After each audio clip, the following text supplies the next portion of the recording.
ఏ రూపం అనేది కూడా ఉండదండి భగవంతుడికి. మనం ఇవాళ ఇంకా సమాజంలో ఉన్న చర్చలు ఏమిటంటే విచిత్రంగా, ఏమండి విష్ణువు రూపమా, శివుడు రూపమా, రాముడు రూపమా, కృష్ణుడు రూపమా, రకరకాల రూపాల్లో మాట్లాడతారండి. ఈ అజ్ఞానాన్ని అంతటినీ భారతం ఆధారంగా పోగొడుతున్నాడు దూర్జటి. నిన్నే రూపముగా భజింతు మదిలో, నీ రూపు మోకాలో, స్త్రీ సన్నో కుంచమో మేకబెంటికయో, మేకబెంటికయో, ఈ సందేహముల్ మాన్పి నా కన్నారన్ భవదీయమూర్తి సగుణాకారంబుగా చూపవే, చిన్నీరేజ విహారమత్త మధుప శ్రీకాళహస్తీశ్వర. ఏ రూపంబున నిన్ను గొంతు, నీ రూపం ఏదనమంటావయ్యా? నిన్నే రూపముగా భజింతు మదిలో, నీ రూపు మోకాలో, స్త్రీ సన్నో కుంచమో మేకపెంటికయో, ఈ 4 మాటలు చెప్పాడు. ఇక్కడ 4 వెనకాల 4 కథలు ఉన్నాయి. భగవల్లీలకి ఆలవాలమైన కథలే. ఇందులో ఒక లీల మనకి చాలా దగ్గరలో ఉండేటువంటి ఆచంట పుణ్యక్షేత్రంలో జరిగింది, పశ్చిమ గోదావరి జిల్లా ఆచంటలో. నీ రూపు మోకాలు, శివలింగం మోకాల్లో ఉంటుందా? కృష్ణుడు అర్జునుడు ఇద్దరు కూర్చొని మాట్లాడుకుంటున్నట్టు ఒకసారి భారతంలో ఉంటుంది. అర్జునుడు శివభక్తుడు, కృష్ణ భక్తుడు కాదు. అయినా కృష్ణుడు ఏమీ కాదల్లా అనుగ్రహించాడు. ఆ రోజు శివరాత్రి, వీళ్ళిద్దరూ మాట్లాడుకుంటుంటే అర్జునుడు గుర్తొచ్చింది, బావా శివరాత్రయ్యా, శివరాత్రి నాడు కూడా శివారాధన చేయకుండా ఏమిటయ్యా మనం ఈ మాటలు అంటే, కృష్ణుడు అన్నట్ట, ఎక్కడున్నాడు శివుడు, ఇక్కడ లేడా అని మోకాలు చూపించాడు. మోకాలు ఎలా ఉంది చూడు, ఇలా బోల్లింగం శివలింగంలాగే ఉంది కదా, ఇక్కడ చేసుకో అన్నట్టు. ఇక్కడ చేసి చూడవయా అన్నట్టు అంతే. వెంటనే కృష్ణుడి మీద ఉండే నమ్మకంతో, శివుడి మీద ఉండే భక్తితో అర్జునుడు అక్కడి నుంచే 2 చెంబులు నీళ్లు పట్టుకొచ్చి కృష్ణుడు మోకాల మీద పోసి 2 పువ్వులు తీసి అక్కడ పెట్టాడు. ఓం నమ సోమాయ చ రుద్రాయ చ నమస్తామ్రాయ చ అరుణాయ చ నమ శంభవే చ మయోభవే చ మయ శంకరాయ చ నమ శివాయ చ శివతరాయ చ అని నమస్కారం చేస్తే ఆశ్చర్యకరంగా మోకాలు శివలింగంగా మారింది. శ్రీకృష్ణుడి యొక్క మోకాలు కాబట్టి మారింది అనద్దు, నీ మోకాలైనా మారుతుంది. అంత భక్తి ఉండాలి. అలాగని రోజు మోకాళ్ళ మీద నీళ్లు వేసుకుంటూ కూర్చోకూడదు. ఇది చెప్పాను కదా, నీకు ఇది మొదలెట్టకండి.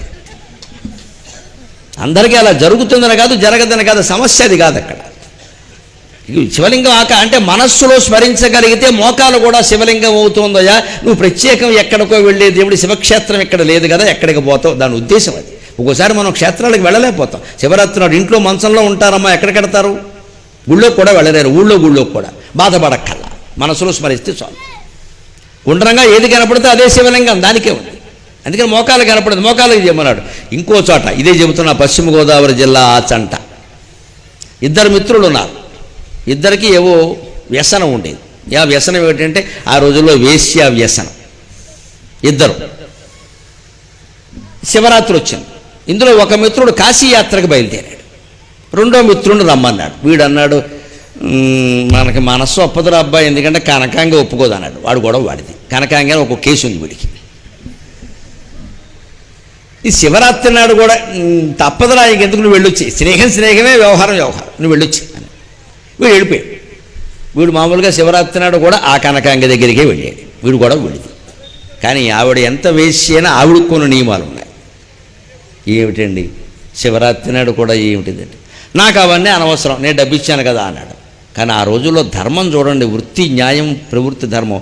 ఆవిడ విచిత్రంగానే నిజమే కదా, నేను వేశ్యని, డబ్బు ఇచ్చిన వాడికి నేను సౌఖ్యాన్ని అందించాలి, నా వృత్తి ధర్మం ఇది. ఆ వేశ్యలు కూడా ఎలా ఆలోచించేవారో చూడండి. ఇవాళ డబ్బు తీసుకుని పనిచేయడానికి మనం సిగ్గుపడిపోతున్నాం, ఇంకా లంచం అడుగుతున్నామంటే వేశ్యల కంటే అన్యాయంగా ఉన్నామన్నమాట. మనం శుభ్రంగా జీతాలు తీసుకుని పనిచేయడానికి శంకిస్తున్నాం, లంచాలు కూడా అడుగుతున్నామంటే వేశ్యల కంటే అన్యాయంగా ఉన్నాం.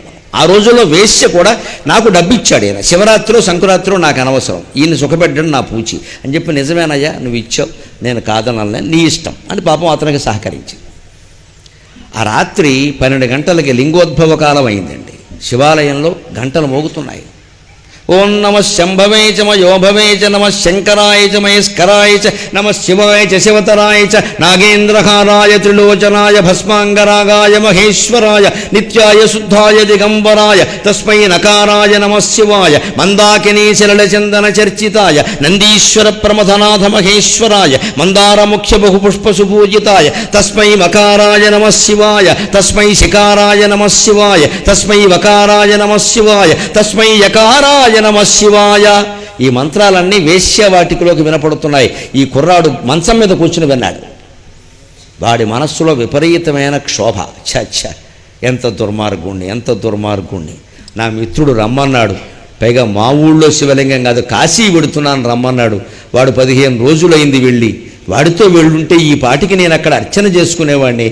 ఏమిటి భాగవతం, ఏ సుఖమైనా అంతేనండి. నేను మొహమాటం లేకుండా చెబుతున్నా. భ్రమపడినంత కాలం ఉంటుంది, అయిపోయిన తర్వాత 2 నిమిషాల్లో అది మాయా అని అర్థమైపోతుంది. ఎందుకు ఈ మాయలో పడతామో తెలియదు. ఏ సుఖమైనా అంతే. అన్నిటిలోకి గొప్ప సుఖం జీవులు అనుభవించేది కామసుఖం. అది 5 నిమిషాల సుఖం. అంటే ఇక పదవులు పీఠాలు భోగాల గురించి చెప్పక్కర్లేదండి.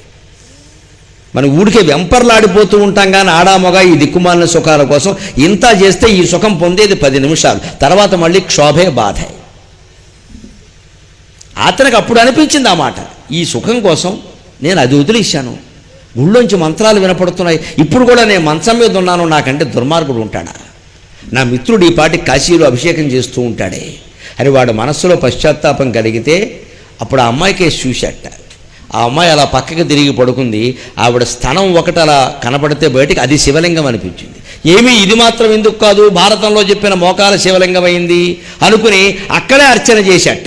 అక్కడే 2 పువ్వులు తీసుకుని పెట్టి నమస్కారం. అమ్మాయి గాఢనిద్రలో ఉంది, అమ్మాయికి ఏం జరుగుతుందో తెలియదు. శివాయ గౌరీవదనారవింద సూర్యాయ దక్షాధ్వరనాశనాయ శ్రీనీలకంఠాయ వృషధ్వజాయ తస్మై శికారాయ నమ శివాయ వశిష్ఠ కుంభోద్భవ గౌతమాది మునీంద్రదేవార్చిత శేఖరాయ చంద్రార్క వైశ్వానరలోచనాయ తస్మై వకారాయ నమ శివాయ యక్షస్వరూపాయ జటాధరాయ పినాకహస్తాయ సనాతనాయ సుదివ్యదేహాయ దిగంబరాయ తస్మై యకారాయ నమ శివాయ అని ఆ స్థనం మీదే అర్చన చేసేటమ్మా.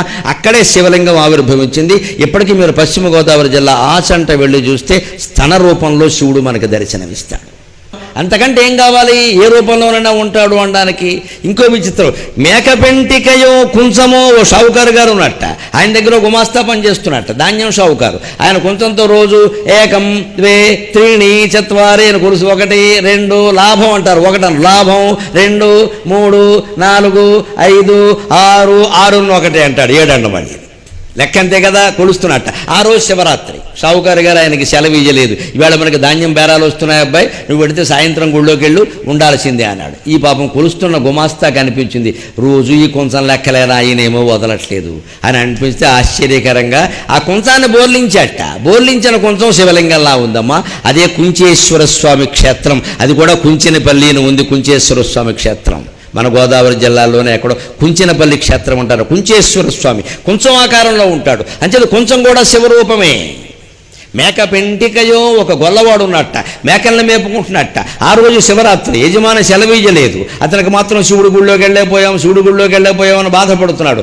ఒక యోగి ఎదురుగా వచ్చాడు. శివుడే వస్తాడు, మరొకరు ఎందుకు వస్తారు? వచ్చి ఏమయ్యా శివుడికి ఒక రూపం ఉందా, నువ్వు గుళ్ళోకే వెళ్ళాలా? వెళ్ళగలిగిన వాళ్ళు వెళతారు, దానికే ఉంది. నీ వృత్తిలో నువ్వు ఉన్నావు కదా, నీ వృత్తి ధర్మం నిర్వర్తించడం కంటే శివ పూజ వేరే ఉండదయ్యా. అందుకని ఆ మేక వేసిన పెంటికలు చూడు, ఒక్కొక్క పెంటిక ఒక్కొక్క శివలింగం కదా, అవన్నీ ఓ దగ్గర పెట్టవయ్యా, సహస్రలింగేశ్వర స్వామిని పూజించినట్టే అన్నట్ట. వాడు ఆశ్చర్యకరంగా అవన్నీ పోగేసి వాటి మీదే నీళ్లు పోసి వాటి మీదే పువ్వులు పట్టి, నాకు పవిత్రమైన శివలింగాన్ని ముట్టుకునే అర్హత కూడా ఉందో లేదో నాకు తెలియదు స్వామి, నేను నిన్ను ఇలాగే అర్చిస్తాను అంటే భగవంతుడు అక్కడే ఆ క్షేత్రంలోనే మేకపెంటికల రూపంలోనే సహస్రలింగేశ్వర స్వామిగా ఆవిర్భవించాడండి. ఇది భగవంతుడు దయ. ఇప్పుడు చెప్పండి, భగవంతుడు ఏ కులం, ఏ మతం, ఆయన స్త్రీయా పురుషుడా, ఆయనకి ఏదైనా ఆరాధన రూపం ఉందా? రాముడు గొప్ప, కృష్ణుడు గొప్ప, విష్ణువు గొప్ప, ఏం మాట్లాడతారండి? అన్నిటికంటే సృష్టి అంత గొప్ప, నువ్వు గొప్ప, నేను గొప్ప. భగవంతుడికి రూపం లేదు. ఈ రూపాలు ధరించడానికి కూడా ఆయన సిద్ధపడుతూ ఉంటే గుళ్ళో రూపాలు ధరించడం ఆశ్చర్యమే ఉందమ్మా. అంచేది ఏ రూపంలో మీరు కొలిచారు అనేది ప్రధానం కాదు, మనస్సు అర్పించారా లేదా అనేదే ప్రధానం. అందుకే నా కన్నారన్ భవదీయమూర్తి సగుణాకారంబుగా చూపవే చిన్నీరేజ విహారమత్త మధుప శ్రీకాళహస్తీశ్వర. చిత్తం అనే పద్మంలో వికరించే తుమ్మెద లాంటి వాడివయ్యా నువ్వు. నా మనస్సులో నిన్ను స్మరిస్తూ ఉంటే నువ్వెప్పుడు అందులోనే ఉంటావని నాకు తెలుసుయా. నీకో నమస్కారం.